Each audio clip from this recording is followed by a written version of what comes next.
I don't know if you can hear that, the crickets and the much wildlife around, and you might be able to hear somebody in a tent or house is playing annoying rock music a really long way away. So, as with a video by Stephen Smith, which I watched from post about recently on the Twitter, I might post it on the blog or something.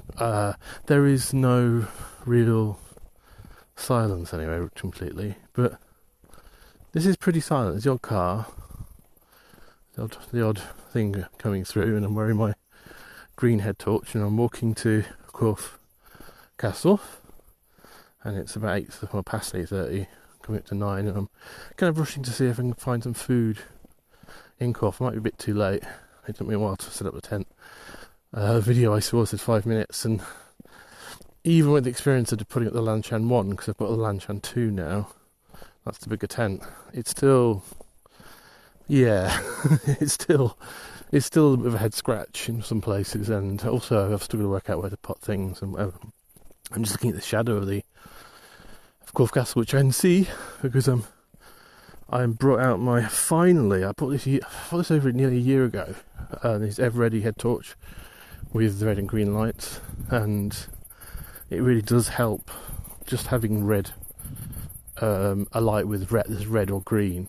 It does help reduce the amount of bombarding you get from insects and attracted to your tent and stuff. And also it means you can actually see, you don't just see sort of black shadows, because it's all as you would with a normal light, the white light, or yellowish white light. So yeah, I'm going to see if I've got some food. I managed to check in okay. The campsite called me back because I called them, and then I went to voicemail, and then they went to voicemail, and all that sort of voicemail tag. But eventually I managed to actually get checked in. I was just thinking of just camping somewhere, and ironically the place there's a car, yes. The place I planned to camp was where I ended up camping. It was exactly, he showed me, there's always these people with massive cars and 4x4s. He showed me the place to cut car, and I was like, that's exactly where I was thinking of going, because it was under some trees and a bit away from, because it's a campsite near Bucknell. It used to be a camping and caravanning club 2 years ago when I was last here. I'm mistaken the last podcast. Already mistakes. It's 2 years, not some. I did look them up, because I did see that they were stopping being camping and caravanning club, and but they're still running. They're about 10-15 minutes outside of Corfe Castle, and they are, oh wow, green lights. Oh, it's something green. That's weird. I think it's a sign covered up with greenery, because in green lights, kind of certain things fluoresce. And same with red. I found my tent, anything reflective fluoresces green, which is quite weird. And my tent, my little things in my tent light up greatly in red light.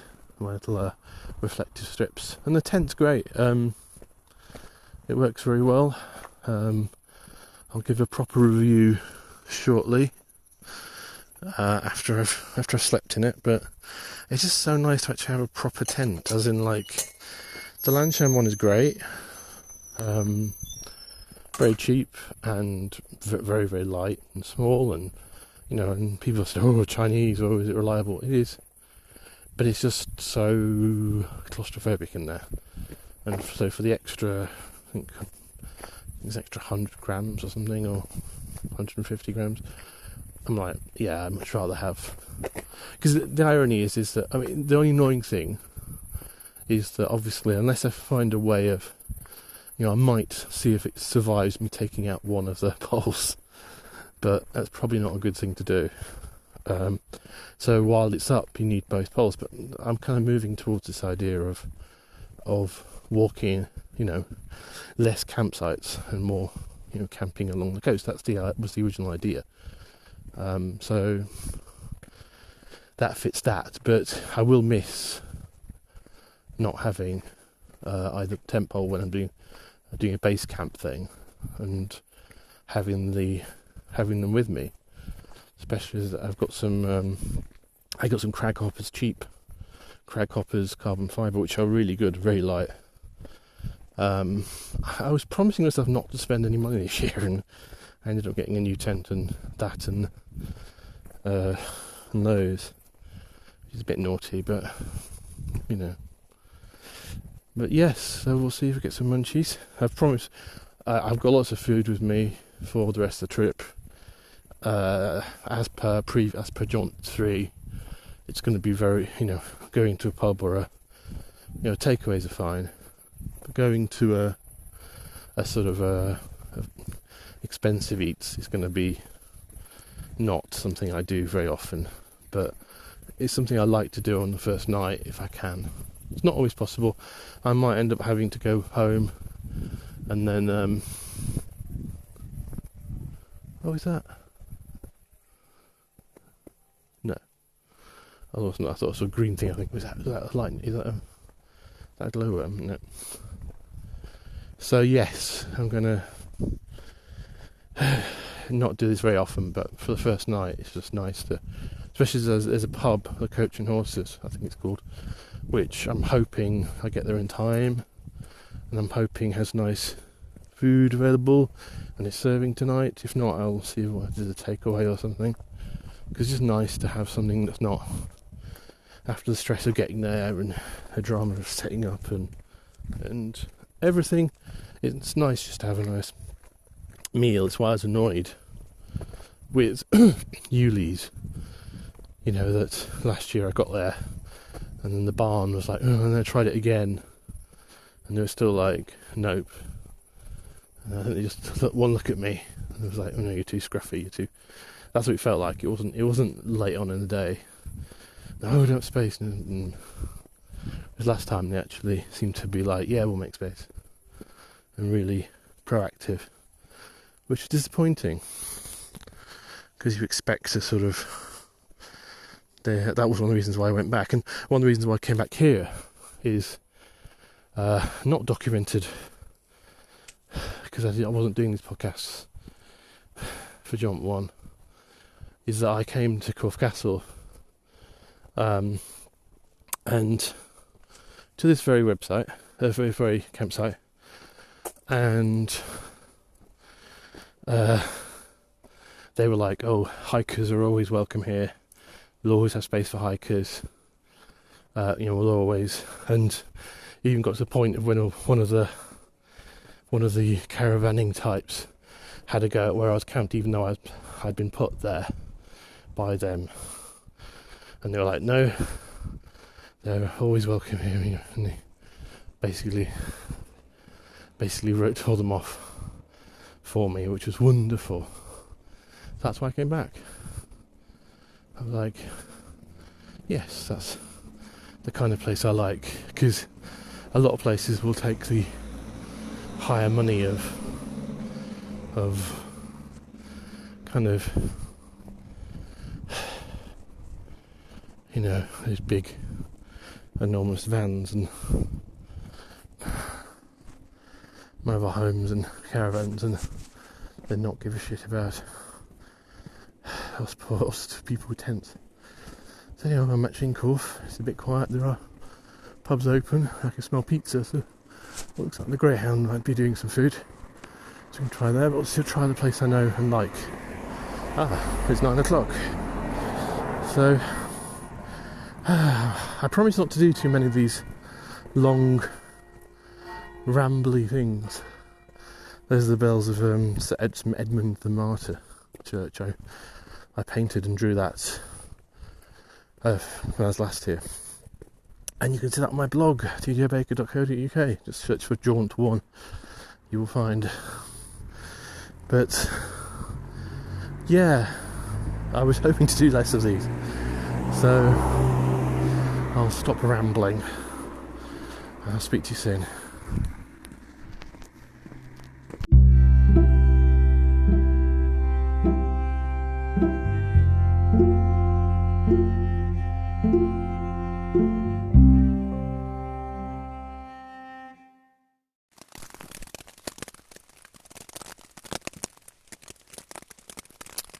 Rain, rain, go away, come again another day. It's raining, it's pouring, the old man is snoring. Yes, it's chucking it down. I knew it was going to rain. I did the seam sealing on the tent when I got back last night. And yes, news, dear listener. Yes, an update. Corfe Castle has no food at 9 o'clock at night. Which surprised me. I went to my old pub, which I can't remember its name. It's the Coach and Horses, or it's called something else. But it's where I ate before, and they were closed. And they said nowhere else would serve food, so I had to take a bus into Swanage and do what I did on jaunt 2. Was it jaunt 1? Either jaunt 1 or jaunt 2. I actually ended up having to do. I've done it several times. Chinese. Well, it wasn't too cold, but it was a bit chilly, sitting on the seafront. Because the fish and chips in Swanage is absolute pish, absolute shite. Really do not recommend most of the takeaways in Swanage. The Chinese are good. Probably the pizzas are alright, but there's always a problem with gluten with me. But yeah, I've had some of the worst fish and chips I've had I've had in Swanage. So, not recommended, or the most meh. You expect decent fish and chips at the seaside. Unfortunately, Swanage is just a bit too much of a weird tourist trap. So it's weird sitting there on the seafront late at night, sort of gobbling down Chinese, washed down with some very cheap sparkling rosé. I couldn't find a single little bottle, so I don't know what. And yes, so if the rain doesn't, the rain is supposed to let up shortly, hopefully. The new tent is fine, it seems to be holding up well, without any major problems or leaks, seemingly. I mean, we'll see. It's pretty heavy rain now. We'll see if we get anything coming through. I think I might have slightly dampened the bottom of my down bag, but I think it's probably because I pushed it too far against the walls. But no, it seems to be bearing up. And so we're just sort of sorting out a tent, planning our breakfast, because I don't really want to go out there into the rain, and just wondering about the day, what's going to happen. But it's a lot nicer being in this tent than the Lanshan one in the rain. This is why I got it, because I mean, seriously, it's supposed to be a 2-person's tent, and you could put all the stuff outside, so you could probably fit two people in here, but it's going to be a real push. But for one person, it's nice. I mean, the general rule is, always go one up on tents if you can. And I knew that, but I was trying to be ultra lightweight, and the Lanshan one is 4 season, this is 3 season. I wouldn't be in the Lanshan 2, 3 season, or even any of the Lanshan tents at 3 season if it's going to be cold. It was about 10 degrees, 10 degrees last night. I think it was a bit colder. It said the weather report says 15. I checked before I came, because I was planning to see how much cold weather gear I had to bring. It's not. It was. I could see in my breath at one point, so bits of it was like, it's a bit chillier, but it's fine. I've got this new. I've just done a video on Hard Up Hiker, which I will try and post in the description of this. Introducing the tent and some of my gear, like the Aegis Max sleeping bag, down sleeping bag, which kept me warm. It was amazing for the first time ever to be in a tent and not cold, because I had this really shitty Carrymore bag, and on previous podcasts and previous blogs over at the tjbaker.co.uk, endless moans about being cold, especially on Jaunt 2. And I was like, no, I'm not going to do that this year. So I invested in it's a cheap Chinese down bag, and I do hope the birds were not abused. But ethics are for people who can pay for it, really, unfortunately.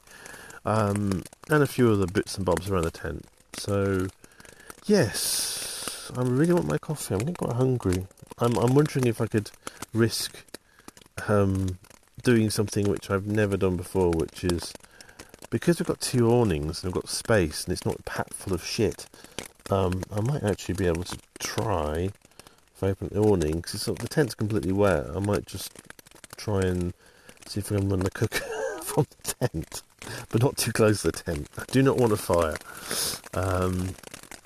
It's what worries me about charging my batteries, especially as I have these little lithium batteries now. And obviously the power banks. I obviously don't have solar today because, hey, you can hear the rain. It's not exactly the sunniest day. But I don't need it because all my banks are charged up at the moment. But I need to work out a way of charging where I've got the battery outside, because I'm always worried that I'll come back and find the tent, it's been burnt down because of a rogue battery. Oh, and of course, the birds have christened. I saw, about 7 o'clock in the morning, I saw a bird sort of bouncing by, and then, of course, shortly afterwards, it got christened, and so I'm hoping the rain will wash that away, because unfortunately, because I'm near a tree, I've had lots of bird splats on my nice new tent, which is annoying. Anyway, I will speak to you soon.